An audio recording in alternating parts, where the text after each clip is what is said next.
शिकूया AI ची क्रांती. चला करूया MSCIT. आजच नजीकच्या MSCIT केंद्रात आपला प्रवेश निश्चित करा.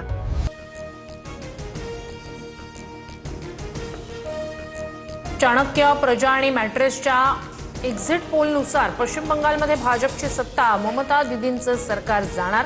तिन्ही पोलमध्ये भाजपला 150हून अधिक जागा तर TMCला 130 जागा मिळण्याचा अंदाज. केरळमध्ये एक्झिट पोलनुसार उलटफेर, काँग्रेसची सत्ता येण्याचा अंदाज. डाव्यांची सत्ता जाणार. पीपल्स इन्साइटच्या एक्झिट पोलनुसार UDFला 66 ते 76 जागांचा अंदाज. तमिळनाडूचे MK स्टॅलिन पुन्हा सरकार स्थापन करणार. चाणक्य आणि पीपल्स इन्साइटच्या एक्झिट पोलनुसारही DMK सत्ता कायम राखणार असल्याचा अंदाज. पश्चिम बंगालमध्ये विधानसभा निवडणुकीच्या दुसऱ्या टप्प्यातही रेकॉर्ड ब्रेक मतदान. आतापर्यंत 92.1% मतदानाची नोंद. भवानीपूरमध्ये ममता बॅनर्जी विरुद्ध भाजपचे सुवेंदू अधिकारी यांच्यात प्रमुख लढत. पोल पंडितच्या एक्झिट पोलनुसार बारामती पोटनिवडणुकीत सुनेत्रा पवार यांना 87% ते 92% मतं. सुनेत्रा पवार 1,90,000 ते 2 लाख मताधिक्यानं विजयी होण्याची शक्यता. पोल पंडितच्या एक्झिट पोलनुसार राहुरीत अक्षय कर्डिले यांना 70% ते 75% मतं. कर्डिले 95,000 ते 1,05,000 मताधिक्यानं विजयी होण्याचा अंदाज.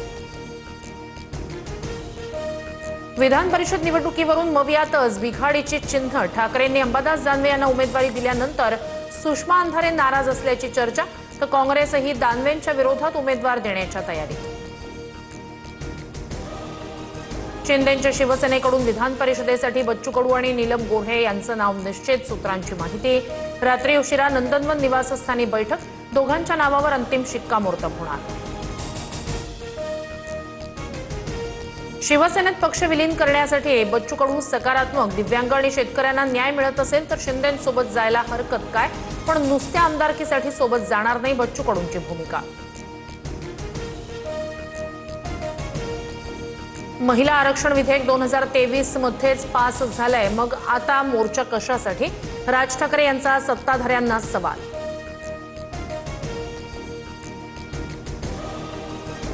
भैयांना मराठी शिकवलं तर ते पत्रकारितेत येतील आणि उद्या चौबेला भिडे पुरस्कार द्यावा लागेल. परप्रांतीय रिक्षा चालकांना मराठी शिकवण्याच्या मुद्द्यावरून राज ठाकरे यांनी सुनावलं.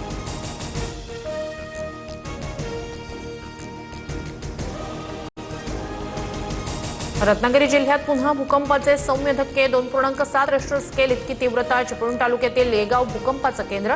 यापूर्वी 12 मार्चला भूकंपाचे धक्के जाणवले होते. पत्राचाळ रहिवाशांना भाड्याकडून 10% भाडेवाढ देण्याचा निर्णय. इमारतीची आणि घरांची दुरुस्ती करून देण्याचे म्हाडाला निर्देश.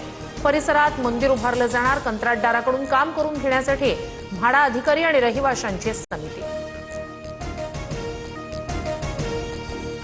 शिकूया AI ची क्रांती. चला करूया MSCIT. आजच नजीकच्या MSCIT केंद्रात आपला प्रवेश निश्चित करा.